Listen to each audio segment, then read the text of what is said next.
Here's a trick question. Where did the largest municipal fraud case in U.S. history take place? Illinois, of course. After stealing $53 million while working as the treasurer for Dixon, Illinois, this woman, Rita, was actually in the middle of an extended vacation from stealing when the woman that was filling in for her position discovered 179 deposits to an account that was not associated with the city of Dixon. For reference, this small town in Illinois, which is about an hour and a half west of Chicago, only had a yearly budget of around $9 million. But she was embezzling $4 to $5 million of it every single year. That's more than half of the whole city budget. But she just really wanted to be a horse girl, you see. She spent nearly $500,000 on horse farming equipment, and excuse my ignorance, I'm just a city boy, but I'm not entirely sure what horse farming even is. But basically, she spent nearly $1 million on horse equipment altogether, over $2 million on a luxury motorhome, which, what does a $2 million motorhome even look like?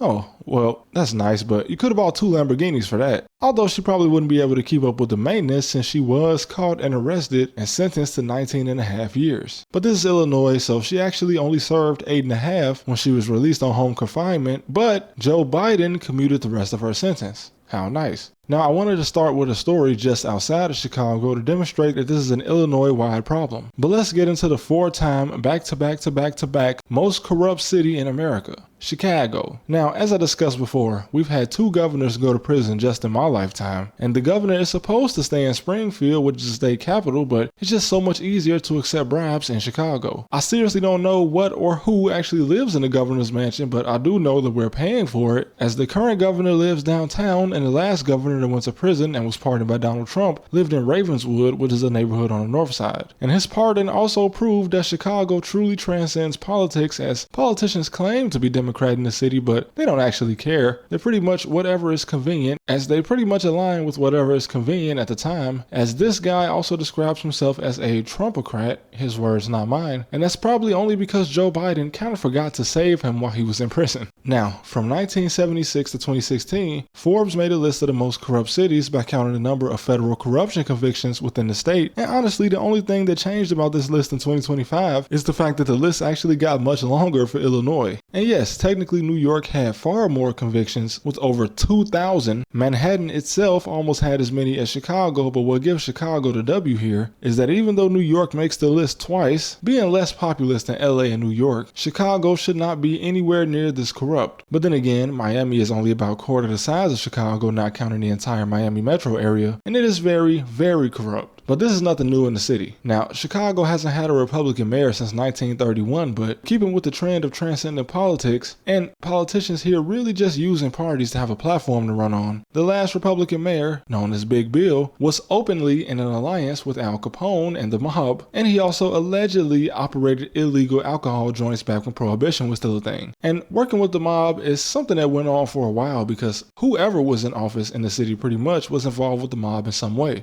Even today, who do you think owns all those city garbage trucks? But speaking of mayors, let's get to one of the most influential and powerful families in Chicago history, the Daley family. Now, if you're not from the area, then you don't know that this is a political dynasty. 43 of the city's 188-year history saw either Richard J. Daley or his son, Richard M. Daley, as mayor. That's 22% of the city's history where it was run by one family. And that's not even counting Richard M.'s brother, who sits on the board of commissioners for Cook County today, which includes Chicago and is also the second largest county in the U.S. only after LA County. And he's been on this board since 1992. Now, Richard M., who was essentially the only mayor I ever knew before high school, since he served from 1989 to 2011, was and still is a very popular figure universally across the city. But he also ran up the largest budget deficit in city history because at his retirement, the city was about $650 million in the red. And he still didn't fix the potholes. If you've never been to Chicago, please do not come with weak shocks on your car. I actually watched a pothole on 79th Street grow larger and larger throughout my childhood until it started to resemble something like a crater, and it might still be there today. Now, to his credit, Daley did oversee Chicago establishing one of the largest police surveillance systems in the country, and although this didn't stop crime, murders are definitely down from his term in office at least. But he did have that one scandal where he hired private trucking companies to do city work, and since these companies had mob connections, they weren't actually required to do any work, and the trucks would reportedly just sit still until the drivers went to McDonald's for a lunch break. But the city approved a $40 million budget, which was basically $50 an hour per truck, and the money that didn't go directly to the mob was split between Rod Blagojevich, the governor that went to prison on unrelated corruption charges, Michael Madigan, who was just sentenced to prison in 2025 on also unrelated corruption and racketeering charges, and many Hispanic politicians to make sure they made sure Daley always got the Hispanic vote in the city. And I mean, he could have just asked for donations and then shared them with these guys, and sketchy contracts were sort of a common theme during his 22-year tenure as mayor. And the next mayor, he made Lollapalooza, one of the biggest music festivals in the country, exempt from taxation. Why? Well, he loves music. Just kidding, his brother co-owns the entire event, and brothers don't make brothers pay taxes. Would you make your brother pay taxes? And this actually became a rule right before he took office, but it was likely due to some negotiating he did with Daley. And I mean, we had a guy on the city council who admitted that he called the principal of one of the best high schools in the city to tell her to find a spot for his daughter, even though she didn't test high enough to get in. He laundered nearly $40,000 to himself, and one year, right before he ran for re-election, he publicly admitted that he was an alcoholic. It didn't affect his race though, as he still won. He was probably the most transparent politician we've had in a while. And then we have the current mayor, Brandon Johnson, who removed the city's shot spotters. If you don't know, Chicago had about 2,000 sensors around the city that alert the police to gunshots to improve response time, and he removed them. Why would he do this? Well, I haven't mentioned anything in this video that wasn't money related yet, so when they asked him what he plans to do with the city funds that were dedicated to the shot spotter, his answer was that the city is interested in investing in other technology. Sure thing, buddy.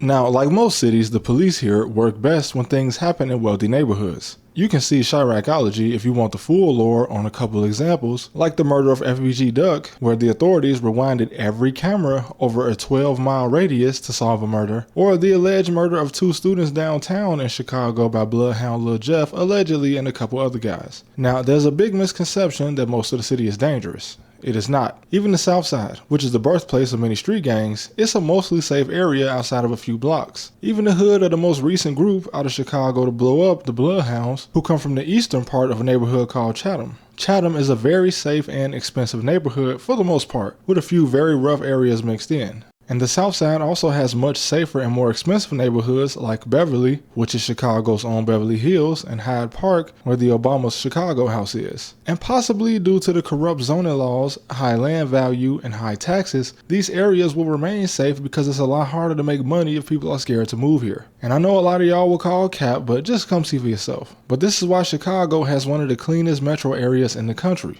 Corruption, possibly. I can't think of any other reason. The economy is pretty diverse though, so it's hard for the city to not make money, but my guess is that when politicians take a look at the top floor condos in the most beautiful skyline in the country, they want to do whatever it takes to get to the top of this society. And even before the days of Al Capone, there's really only been one way to do that here. So Chicago will stay the most corrupt city in America, probably forever. Our tax dollars will be wasted here, but they will be wasted on something somewhere anyway. So you might as well just enjoy the view and don't look at the extra 4 lines of sale taxes you pay with every purchase, and it'll be completely fine.